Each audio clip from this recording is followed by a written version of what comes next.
Salut et bienvenue sur le podcast S'élever en même temps que son enfant. Je suis Maude, coach certifié chez Mercredi, mais surtout maman de 3 enfants. Sur ce podcast, je t'aide à conjuguer la bienveillance avec la réalité de ton quotidien de maman. Utiliser ton choix d'une parentalité bienveillante comme un accélérateur de ton propre développement personnel. T'aider à changer de regard sur les situations que tu vis avec ton enfant pour t'en servir, pour grandir et apprendre sur toi. Salut, je suis contente de te retrouver aujourd'hui pour ce nouvel épisode. Dans cette interview d'aujourd'hui, j'aimerais te parler d'art et de thérapie. Alors non, ne pars pas en courant, tu vas voir, tu as beaucoup à y gagner et c'est beaucoup plus simple que tu ne le penses, que tu ne l'imagines. Pour cette interview, j'ai la joie et l'honneur d'avoir Audrey du compte Instagram Les Copains Zen. Je te mettrai encore une fois tous les liens en description, tu en as l'habitude maintenant. Et aujourd'hui avec Audrey, on va partager justement du pouvoir du dessin intuitif, du Zen Art. On va te partager les astuces que tu peux utiliser pour mettre en pause ton stress, ton anxiété. Audrey, elle va vraiment te décomplexer par rapport au dessin. Elle va t'expliquer tous les bénéfices que tu peux en retirer et comment faire ça sans avoir cette petite voix qui vient dans ton esprit te critiquer, te dire non mais c'est pas joli, non. Tu vas voir justement le pouvoir du dessin pour canaliser ton esprit, canaliser tes pensées. Et j'espère que cet échange que j'ai avec Audrey te permettra peut-être d'inclure une nouvelle routine dans ton quotidien que tu peux partager avec tes enfants ou même faire seul. Je te laisse tout de suite découvrir l'épisode d'aujourd'hui et j'ai hâte d'avoir ton retour sur le sujet. Bonne écoute! Bonjour Audrey et merci beaucoup d'avoir accepté mon invitation. Bonjour, enchantée. Alors même si je t'ai un petit peu présenté rapidement dans l'introduction, est-ce que tu peux te décrire en quelques mots pour si jamais, si les personnes ne te connaissent pas, savoir qui tu es et ce que tu fais? Ouais, avec plaisir. Alors moi, je suis Audrey, je suis une Lyonnaise de 32 ans et j'ai créé un compte il y a 1 an sur Instagram et sur TikTok qui s'appelle Les Copains Zen. Ce compte-là, en fait, c'est pour aider les gens qui ont pas mal de soucis avec l'anxiété à se détendre via l'art-thérapie. J'ai découvert l'art-thérapie il y a 1 an aussi et je me suis dit que c'était vraiment une révélation pour moi en tant que détente et vraiment poser ses problèmes sur le papier et j'ai voulu vraiment en parler autour de moi et j'ai créé ces comptes-là pour vulgariser le dessin, si on peut dire. Super, c'est exactement pour ça et comme ça que moi je t'ai rencontré, que j'ai rencontré ton compte. Et effectivement, je ne peux que aller dans ton sens, c'est exactement ce que ça m'a apporté. Dis-moi, Super. est-ce que tu pourrais nous donner, selon toi, c'est quoi ta définition à toi de ce que tu appelles l'art-thérapie? C'est quoi l'art-thérapie? C'est quoi ses bénéfices? En fait, l'art-thérapie, c'est tout simple. En fait, c'est une approche thérapeutique. J'aime bien dire ça parce que je ne veux pas parler de psychothérapie parce que ça reste en termes plus médical, mais c'est une approche thérapeutique qui va utiliser, si tu veux, la création artistique comme exutoire. Voilà. On va pouvoir poser toutes nos émotions, que ce soit la colère, la tristesse, la joie, l'angoisse, la mélancolie, l'amour, la peur, toutes sortes d'émotions en fait qui vont te traverser et qui vont être peut-être des fois difficiles à verbaliser. On va pouvoir le poser sur le dessin. Et c'est en ça que c'est intéressant parce que parfois, en fait, c'est vrai que l'émotion, on a tendance à la refouler. On a tendance à se dire, bon, là, je suis anxieuse. Qu'est-ce qui se passe dans mon corps? Je veux pas savoir que je suis anxieuse. Je veux pas savoir que je suis pas bien. Je veux pas savoir que je suis triste. Et on la met de côté. Sauf que ce que j'ai compris au fil des années, parce que si tu veux, moi, mon histoire, c'est que ma maman est décédée d'un cancer, en fait, quand j'avais 22 ans. Suite à ça, en fait, j'avais déjà un petit peu d'anxiété plus jeune, mais suite à ça, elle s'est énormément développée. Et j'étais quelqu'un qui refoulait beaucoup mes émotions. J'ai beaucoup travaillé dans mon ancien job. Et dès que j'avais une émotion, je la mettais de côté. Et je me disais, bah voilà, je fais l'autruche. Je fais l'autruche et voilà, je passe à côté. Sauf que quand tu libères pas ton émotion, elle s'imprime dans ton corps. Voilà, elle s'imprime de plein de façons différentes.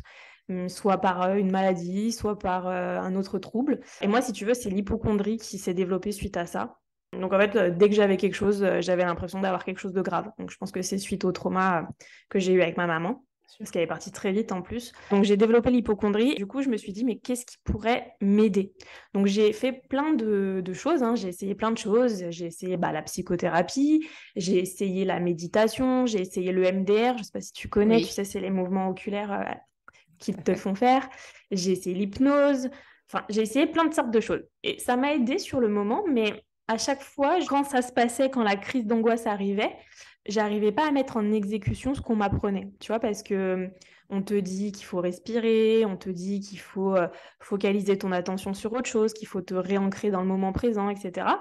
Et c'est vrai que j'arrivais pas à le mettre en action.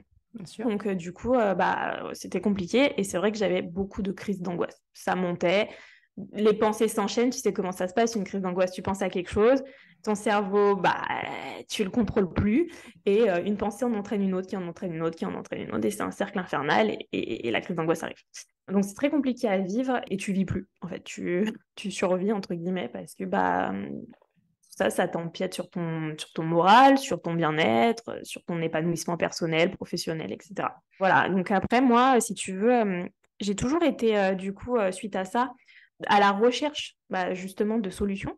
Je me suis beaucoup intéressée à tout ce qui était naturopathie, aux médecines sur les plantes, parce que j'aime pas trop, tu vois, tout ce qui est médicaments. Ouais. Donc voilà, j'ai vraiment essayé de trouver des approches un peu différentes que la médecine allopathique, on va dire. Mm. Et voilà, et je suis tombée sur une américaine il y a un an, sur YouTube, toujours sur le fait de chercher des nouvelles solutions, qui faisait des dessins. Sauf que elle, c'était pas du coloriage, c'était pas des mandalas, c'était des dessins Zentangle. Mhm. C'est-à-dire, en fait, si tu veux, le Zentangle, c'est une méthode qui a été inventée par des Russes, où c'est en fait, tu dessines des motifs répétitifs dans un carré de 9 cm. Donc c'est assez précis, le Zentangle. Donc c'est pas vraiment ce que je propose sur mon compte, mais si tu veux, je suis tombée sur ces dessins-là et je me suis dit je vais essayer. Tiens, je vais essayer. J'ai jamais fait d'art-thérapie, je connais pas du tout le dessin méditatif, je vais essayer. Et en dessinant, je me suis retrouvée dans une bulle, si tu veux, où je me suis dit, enfin une approche qui m'aide à me concentrer sur quelque chose, à me focaliser sur mon dessin, me focaliser sur mes motifs, qui m'aide en fait à chasser ces pensées négatives, à chasser ces pensées anxiogènes.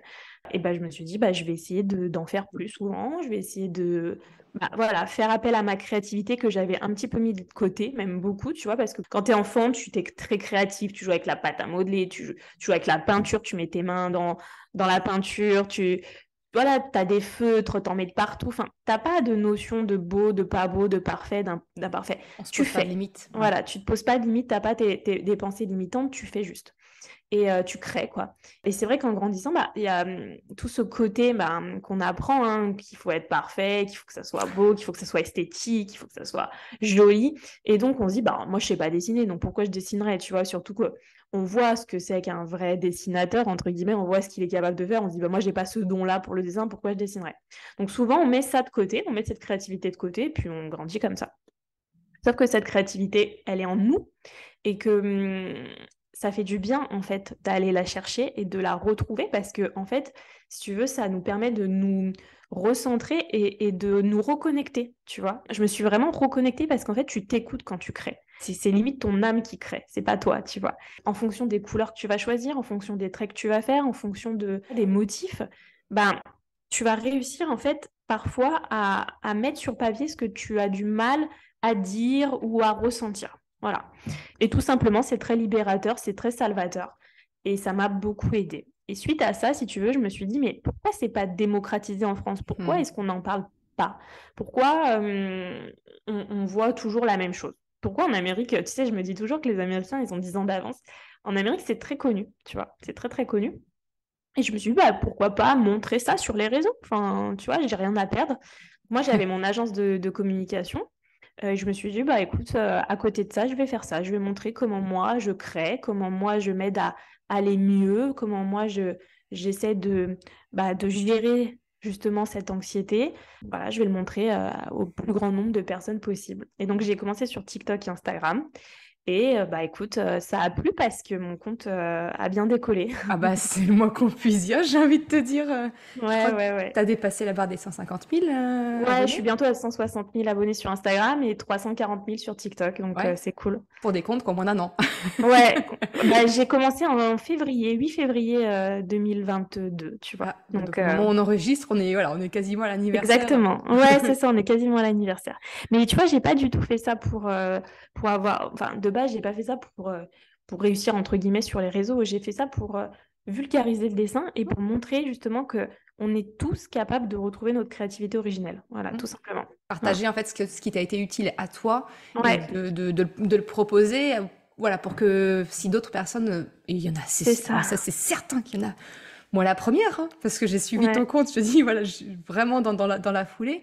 Et non, effectivement, c'est un chouette outil. Et de ce Ouais. que j'entends, en fait, de ce que tu dis, c'est que finalement, tu utilises le dessin, qui n'est pas ton métier. Pas du tout. On pourrait se dire, bah oui, mais elle est dessinatrice, Je suis pas illustratrice, du autre. tout dessinatrice, non, pas du tout. Voilà. Mais alors, pas du tout, hein. Je Oui. n'avais pas touché un crayon depuis bah, que j'ai 10 ans, quoi. Enfin, vraiment, c'est pas du tout mon métier. Et même, pour moi, je sais pas vraiment dessiner. Enfin, voilà. Mais j'ai réussi à enlever cette pensée-là, comme quoi je ne suis pas dessinatrice. Et je me suis dit, bah, de toute façon, que ça soit joli ou pas joli, on s'en fout, tu C'est vois. ça. L'idée, C'est pas elle le est pas but. là. Elle est C'est pas là, l'idée. L'idée, elle est si tu veux, repartir à la découverte de soi, de nos émotions et de faire quelque chose qui nous fait du bien, tout simplement. Ah, j'adore ça parce que pour te dire, tu sais peut-être pas toi ce que moi je propose. Moi, mon truc, donc effectivement, c'est la parentalité. Et mon vecteur principal, c'est les émotions. Mm. Je considère qu'à partir du moment où on est capable de réellement accueillir et vivre et mieux vivre ses émotions, Mm, mm, mm, bah mm, forcément, ça va aider dans sa parentalité, ça va aider dans sa vie de couple, ça va aider dans son travail, dans tout domaine de sa vie, c'est ça ça. a un Mm, mm, impact. mm, Et ce que j'entends, et c'est exactement aussi comme ça que j'ai suivi ton compte et que moi je l'ai intégré dans mon quotidien, c'est que finalement, le dessin est un moyen d'exprimer ses c'est émotions, de ça. les laisser Exactement. sortir. Et comme tu disais, Exactement. au lieu de les refouler, Extérioriser, ouais. Mm. c'est ça, de vraiment, enfin voilà, ceux qui Et écoutent le podcast sont toujours dans le, ah oui, bah, accueillir les émotions, mais ouais. concrètement, on fait Comment? comment? Comment on fait? Comment on fait? C'est ça. Ouais, je dis souvent que ressentir, c'est guérir. Ah Voilà, oui. quand tu ressens tes émotions, quand tu les acceptes, quand tu les comprends, Mhm. c'est déjà une grosse partie de ta guérison. Exactement. Voilà, c'est vraiment important. Et ça fait partie du développement personnel parce que tu vas à la rencontre de toi-même, tu vois. Ouais. C'est compliqué, hein, c'est pas facile de creuser ce petit, tu vois, c'est quelque chose qui est tellement intime, nos émotions, c'est tellement difficile bah, de se sentir triste, de se sentir pas bien, de se sentir parfois en colère, de se sentir amer, jaloux. Enfin, tu sais, c'est des émotions des fois qui sont un peu tabous. Et en fait, se connaître et partir à la connaissance de soi à travers le dessin et en se disant, eh bah tant pis, elles sont là, c'est parce qu'elles ont quelque chose à nous dire. Voilà, tu vois. Elles ont besoin de parler, ces émotions. Elles ont un message. Et si on les écoute pas, c'est-à-dire qu'à un moment donné, si on est tout le temps dans le refoulement de ces émotions, elles vont forcément à un moment donné débarquer, que ça soit le maladie, hein, Oui, maladie, oui. que ça soit la dépression, que ça soit le burn-out, que ce soit, voilà, plein de choses, des TOC, enfin, il y a plein de choses des addictions, enfin, il y a plein de choses qui vont faire qu'elles vont essayer de trouver un chemin pour s'échapper. Voilà, Exactement. parce que c'est comme ça. Enfin, et ça, je l'ai compris, tu vois, j'ai eu du mal à le comprendre, mais je l'ai compris parce que, en fait, ce que j'ai compris, je me suis dit, une émotion, on pense qu'elle est tout le temps dans l'inconscient, tu vois, et qu'elle est que mentale, mais elle se voit sur le physique, en fait, Tout à si fait. tu veux. Ouais. Quand tu pleures, t'as des larmes. Tu vois. C'est Et un moyen pourtant, d'exprimer.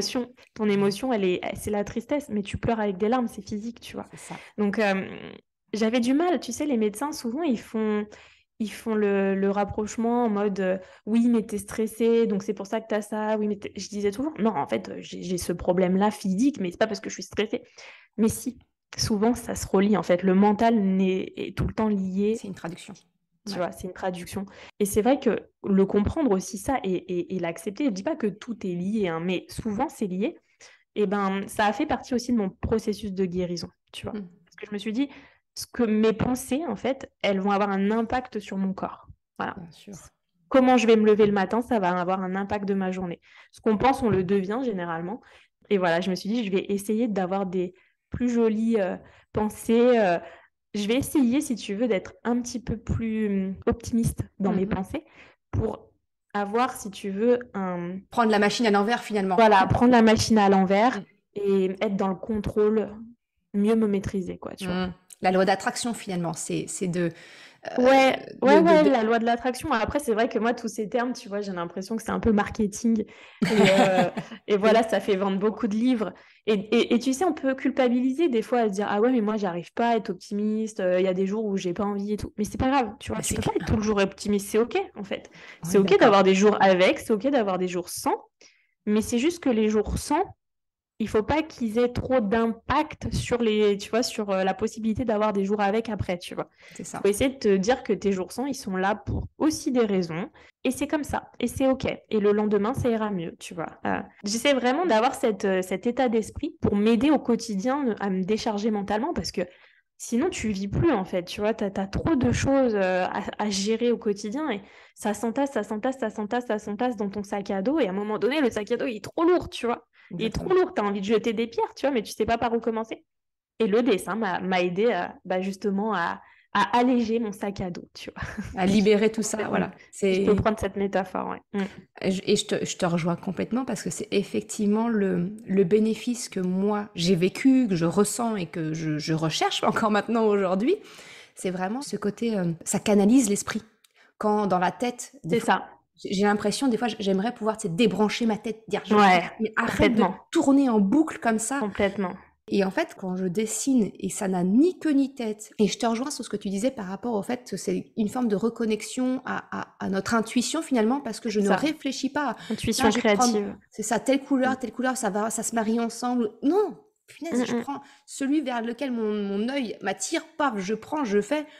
Et comme tu dis, beau ou pas beau, finalement, on s'en fout, mais c'est vraiment ce pouvoir canalisant de la pensée Mm, mm, mm, mm, dans mm. un motif répétitif, ou puis même, des fois, il n'est pas répétitif, des fois, on va changer le motif et c'est pas grave et c'est OK. Ouais. Et effectivement, je trouve que ça a un réel apport. Et si je le croise, tu vois, avec la parentalité, alors ce que j'ai bien aimé, c'est que tu t'as fait ce lien direct en disant que le podcast s'appelle S'élever en même temps que son enfant. Et c'est que finalement, l'art-thérapie, le dessin tel que tu le proposes, c'est de refaire appel à À ton notre enfant enfant. intérieur. Exactement, qui avait pas de limite, de ça, c'est beau, C'est pas ça. beau, mais Mm, voilà. Et il y va. Et moi, je vois aussi, c'est aussi un moment, du coup, c'est un moment que je prends pour moi, c'est solo. ça. Ça, c'est ça. Mm. Mais en fait, finalement, il n'est pas solo ce moment, parce que quand je me mets à table, je sors ma boîte de feutre et mes papiers crayons, c'est sûr que mes trois enfants, ils arrivent derrière. Mm, mm, mm, Et mm. finalement, ça fait un moment solo qui est un Un moment moment de partagé. partage. Mm. Exactement. Et pour ça, pour moi, ça a une réelle valeur et ça a toute sa place. Mm, mm, Un mm, moment mm, facile, du coup, à prendre pour soi-même, parce que c'est aussi un moment qu'on partage avec les enfants très mm. facilement. Bah, tu sais, il y a beaucoup de familles qui m'envoient quand ils sont le soir, tu vois, il y a beaucoup... C'est marrant parce que j'ai beaucoup de mamans qui vont m'envoyer leurs dessins en train... J'ai commencé un dessin, regarde qui m'a rejoint et il va y avoir la petite à côté qui va colorier le dessin que la mère a C'est fait. ça. Et c'est hyper cool, je trouve, parce que du coup, d'une activité où tu la prends pour toi pour essayer de te canaliser, bah, ton enfant va voir aussi que ça peut te faire du bien et va vouloir tenter, tu vois. Et je trouve ça génial, quoi. Enfin, Et sans parler du fait que, justement, comme on fait des dessins qui n'ont, entre guillemets, ni queue ni tête, pas de but c'est artistique, ça. ça permet aussi aux enfants de conserver cette faculté de se moquer, de savoir si c'est beau ou pas beau. Ouais. Parce que enfin, je vois de mes trois enfants, bon, ils aiment tous dessiner, mais alors ma fille a- a- elle a un attrait naturel vers le dessin. Et souvent, elle a cette question de dire, mais est-ce que c'est beau? Elle a quel âge? Elle va avoir 8 ans, tu vois. Elle va avoir 8 ans et des fois je dis mais toi donc je me concentre mes petits trucs d'astuces parentalité positive où je me concentre sur je vois que tu as fait plein de détails, je ne vais pas dans le qualificatif de c'est beau ou c'est pas beau, tu vois, mais quelque part de lui montrer l'exemple que moi je me moque complètement du résultat final. Ouais. J'aime penser qu'en tout cas ça lui donne l'autorisation de tenter des trucs, d'essayer Mm. et c'est bien, tant mieux. C'est moins bien, eh ben, j'ai appris une nouvelle façon de faire et je vais creuser et je vais l'améliorer. Sortir Mm. un petit peu de cette injonction de faire des beaux dessins, quoi. C'est ça. pour garder Oui, et puis en plus, en art, tu sais, il n'y a pas vraiment de beau, pas beau. Enfin, un dessin va plaire à quelqu'un et va pas plaire à l'autre, tu vois. Ouais, d'accord. Donc, ça, c'est d'autant plus subjectif en art, en fait. Donc vraiment, il faut se détacher de tout ça. Et il faut se dire que l'acte créatif, il est tellement puissant, il est tellement bénéfique que c'est le moment que tu vas créer, où tu vas créer qui est important. C'est pas le résultat, tu vois. Et ça, c'est vraiment très important de l'avoir en tête parce que ça définit tout le processus, tu Mm. vois. Donc ouais, si tu t'octroies ce temps de pause dans ta journée, une fois que l'enfant est couché, une fois que, je sais pas, en regardant la télé, il y en a beaucoup qui le font aussi, entre midi et deux, parce que tu as une journée stressante, et bah, tu as besoin d'une petite pause. Voilà, en fait, ce qui est génial dans l'art-thérapie, c'est que c'est accessible à tout le monde. T'as pas besoin de beaucoup de matériel, t'as pas besoin enfin, t'as pas besoin de stylos chers, enfin, tu t'achètes un Papermate et un marqueur, ça suffit. Enfin, et des feuilles blanches. Enfin, c'est pas, tu vois, c'est pas comme de la poterie ou quelque chose qui va nécessiter beaucoup de matériel, beaucoup de temps.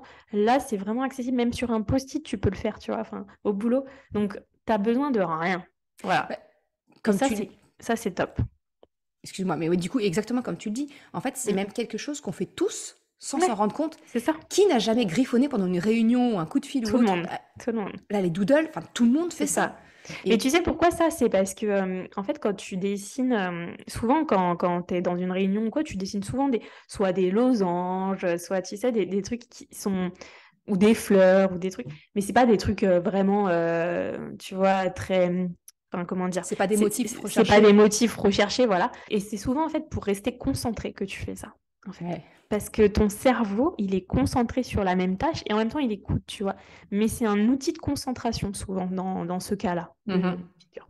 Donc, oui, tout le monde le fait, ça. Enfin, c'est très souvent qu'on le fait. Mais c'est justement, c'est un outil de concentration, c'est ce que tu disais et que j'enfonçais le clou, entre guillemets, c'est ce pouvoir canalisant de la pensée qu'a Mm. le dessin intuitif. Ouais, le dessin intuitif, on peut appeler ça comme ça finalement. Ouais, dessin intuitif, méditatif, ouais. Mm. Exactement. Je me rends compte on en discute, et peut-être que pour les personnes qui vont écouter le podcast, dire mais je vois pas bien à quoi ça ressemble. Alors il y aura forcément tous les liens qui mènent à ton compte, donc on va voir effectivement tous les exemples que tu produis et qui, en tout cas moi, m'inspirent énormément. Et puis je mettrai également je mettrai quelques illustrations dans l'article de blog qui sera associé à ces épisodes de podcast.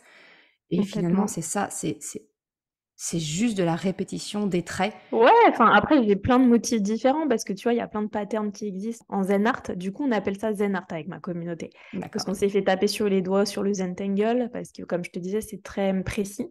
Oui. Donc c'est du Zen Art. Voilà, Ok, c'est du Zen Zen Art. Art. Et dans le Zen Art, justement, enfin, on n'a pas de règles. La règle, c'est qu'il n'y en a pas. C'est Voilà. ça. Ça fait du bien. Et ça fait du bien, et ça fait du bien. Donc on sort du cadre et moi je montre bah, des motifs qu'on peut faire.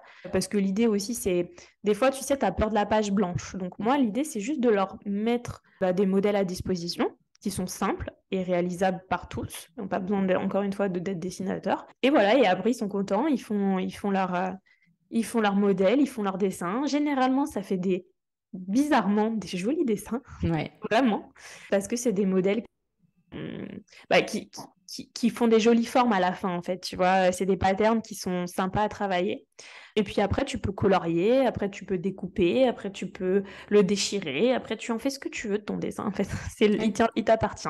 Il appartient à ton être, en fait.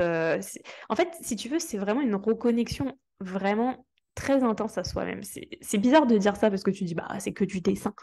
Mais non, parce que si tu veux, quand tu dessines ce genre de dessin où t'as pas de modèle, tu vois, c'est seulement tes émotions, c'est seulement ta tête, c'est seulement ton inconscient, ton intuition, c'est tout ça qui est posé en fait. Qui peut Et c'est s'exprimer. ça qui peut s'exprimer. Et c'est ça qui est incroyable dans ce genre de thérapie, hein, si je peux dire. C'est que, voilà, t'as pas de règles et tu fais ce que t'as envie. Et ça, c'est pas évident d'avoir ce genre de discipline, tu vois, C'est dans clair. d'autres choses. Bah, déjà, on manque cruellement de liberté, Ouais, déjà. ouais, Et ouais. justement, on a tellement été habitué à avoir tout un tas de règles et donc de ne pas avoir une complète liberté. Je rejoins ce que tu disais, la peur de la page blanche. Des fois, on se dit, mais ça fait peur de dire, mais par quel bout je le prends. Enfin, il n'y a pas C'est ça. d'indication, il n'y a pas de règle, il n'y a pas de... Ouais. Et effectivement, quand on dépasse ce stade-là, quand on Mm, s'autorise à, mm. c'est là où en tout cas on a les plus grands bénéfices ressentis quand on libère tout ça, qu'on pose sur papier, effectivement. Ouais, je le vois vraiment comme, tu le dis, hein, mais comme un outil de reconnexion à Ouais, soi, de complètement. libération. Et ça, effectivement, pour mieux vivre ses émotions, bah, comme tu le dis, il faut savoir les laisser, faut savoir les laisser sortir. Et le dessin, ça peut être un super moyen, que ce soit par le pattern, comme tu dis, le choix des couleurs. Et tu sais, les couleurs, elles ont une symbolique, hein, généralement. On Mm, choisit pas une couleur par hasard. On c'est ça. choisit la couleur qu'il nous faut sur le moment. Mm, C'est bête, mais tu vas choisir du bleu. Bah, c'est sûrement que tu as besoin d'apaisement, c'est sûrement que la sérénité te manque, c'est sûrement que tu as besoin de voilà, avoir une couleur calmante. Tu vas choisir du rouge. Bon, là, c'est que tu es peut-être un esprit un petit peu plus colérique. Tu as mm, besoin d'exprimer cette colère, tu vois. Le mm, noir, c'est un peu plus... Alors moi, dans les zen art que je fais, j'utilise beaucoup de noir.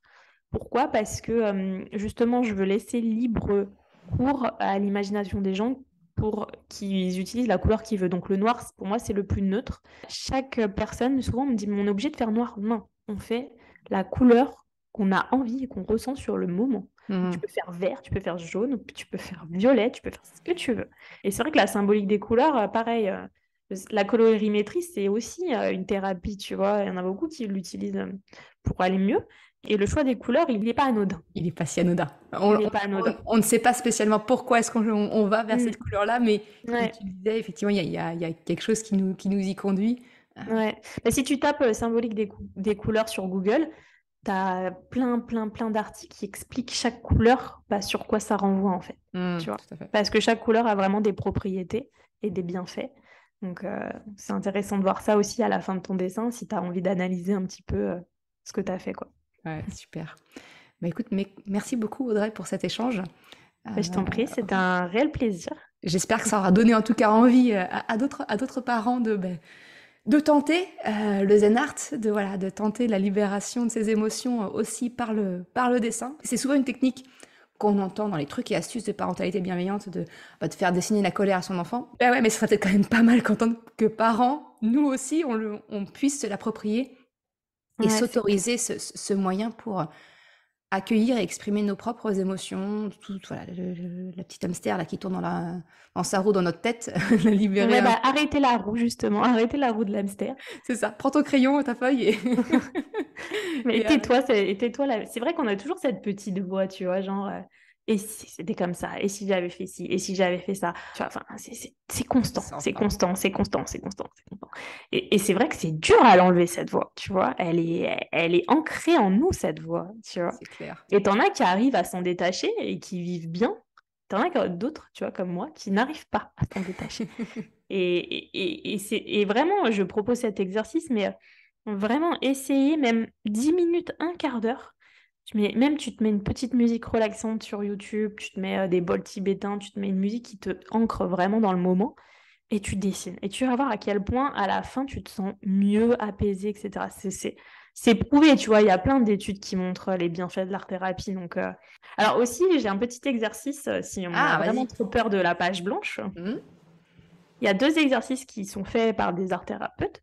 C'est en fait de dessiner avec sa main non dominante. C'est-à-dire que si tu es droitier, tu dessines avec ta main gauche, et si tu es gaucher, tu dessines avec ta main droite.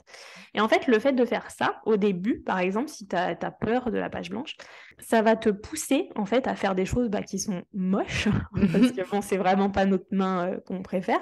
Donc tu vas vraiment faire des choses qui ont ni queue ni tête, et ça va te renvoyer en fait à ton enfant intérieur et à ce que tu faisais quand tu étais petite et que tu n'avais pas la dextérité de tes doigts, tu vois. C'est ça. Et c'est un exercice hyper puissant de faire ça parce que tu peux dessiner vraiment ce que tu veux, même tu dessines des arbres, tu dessines vraiment pas forcément du dessin intuitif, hein, tu dessines ce que tu as envie. Mais le fait de le faire avec sa main non dominante, c'est un vrai exercice pour lâcher prise justement sur le parfait, le Sur le beau et résultat. l'esthétisme, le résultat. Voilà, donc ça, c'est pas mal aussi. Ou alors, le deuxième exercice qu'ils font souvent, c'est de dessiner dans le noir. Voilà, dans le Ah, noir où tu vois pas ce que tu fais et où pareil, la page blanche, elle a plus, tu vois, tu n'as plus peur de cette page ouais, tu la parce vois que pas. tu la vois pas, tu dessines juste en fonction de tes ressentis.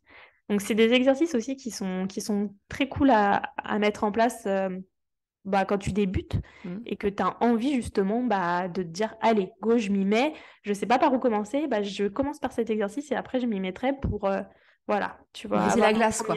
Briser la glace et généralement les gens aiment bien, tu vois, parce que c'est un côté ludique et en même temps, c'est déstabilisant, tu vois, au départ. Surprenant, surprenant, mais ça te permet de vraiment lâcher prise. Donc, voilà. Super.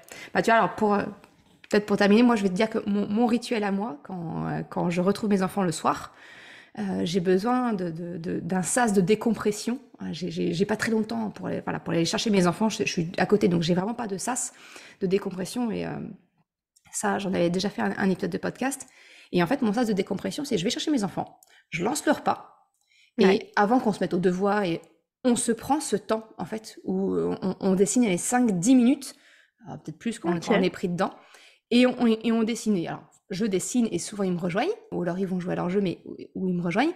Et ensuite, du coup, tu vois, moi, ça me permet en tout cas de libérer tout ce que j'ai eu de ma journée pour ensuite, ok, on est mieux disposé. Les ventres vont vite être remplis parce que le repas est lancé, mais on va pouvoir faire les devoirs plus calmement. Voilà, on libère, on dépose ce qu'on a à déposer de la journée. Et tu fais ça tous les soirs, tous les jours ou... Alors non, parce que c'est pas un truc inscrit. Par contre, c'est quelque chose qui vient très facilement et très régulièrement. D'accord. Voilà, c'est en fonction de la journée s'il y a besoin en fait. Il y a des journées qui sont faciles où il n'y a pas besoin et voilà, chacun vogue à ses occupations. Et puis quand je dis à mes enfants que voilà, le placard aux émotions, comme j'aime bien l'appeler, est plein, soit de leur côté ou du mien, et on se prend ce moment-là. C'est ce temps calme qu'il faut. Exactement. C'est vrai que c'est un temps calme qui est vachement décompressé. Enfin, pour décompresser, c'est vraiment bien. Exactement. Super. Écoute, merci beaucoup Audrey pour cette... Je t'en prie Maud, c'était un réel plaisir. Chouette. D'être avec toi et de partager un petit peu tout ça, de partager ce que j'aime, de partager le fait que ça m'aide au quotidien et j'aimerais beaucoup que ça en aide encore plus. Démocratiser, c'est ça les bénéfices. Tu vois, je me dis si je peux apporter ma petite pierre à l'édifice, c'est top. Parce que tu vois, je suis pas dans la médecine, je suis pas psychologue et cette approche-là m'aide beaucoup et j'aimerais bien la démocratiser vraiment le plus possible. Pour finir, mon livre sort en avril. Ah, je ne savais pas que tu avais un projet de livre. Si, j'ai un projet de livre avec Larousse. Voilà, donc il sort en avril et on retrouvera toutes ces techniques dans mon livre avec plein d'exercices, plein de dessins, avec des aquarelles qui seront déjà posées où on pourra dessiner dessus, des untangles qui seront commencés et il faudra les finir. Donc voilà. Chouette. C'est un super chouette projet. Je suis contente d'avoir l'information. T'as l'exclusivité. J'en ai pas encore parlé. Super, merci beaucoup de ce partage. Et puis quand ça sortira, effectivement, je mettrai à jour l'épisode avec tous les liens pour pouvoir le retrouver facilement. Avec plaisir, Maud. Merci beaucoup Audrey. Merci. T'en prie. À bientôt. Salut. À bientôt. Salut. Merci d'avoir écouté cet épisode jusqu'à la fin. Tu retrouveras les liens mentionnés en description de l'épisode ou bien dans sa retranscription sur le site merrecredi.com. Si tu as aimé cet épisode, s'il t'a été utile, je t'invite à le partager, à en parler autour de toi. Ou, si le cœur t'en dit, de me laisser un commentaire et une note de 5 étoiles sur Apple Podcast ou Spotify. Cela me permet de faire connaître le podcast et m'encourage à progresser. Un grand merci à celles et ceux qui prennent le temps de le faire ou de m'envoyer un message privé si leur plateforme d'écoute ne le permet pas. Je te souhaite une excellente journée, après-midi, soirée, quel que soit le moment où tu écoutes et je te dis à la semaine prochaine pour un nouvel épisode. Ciao!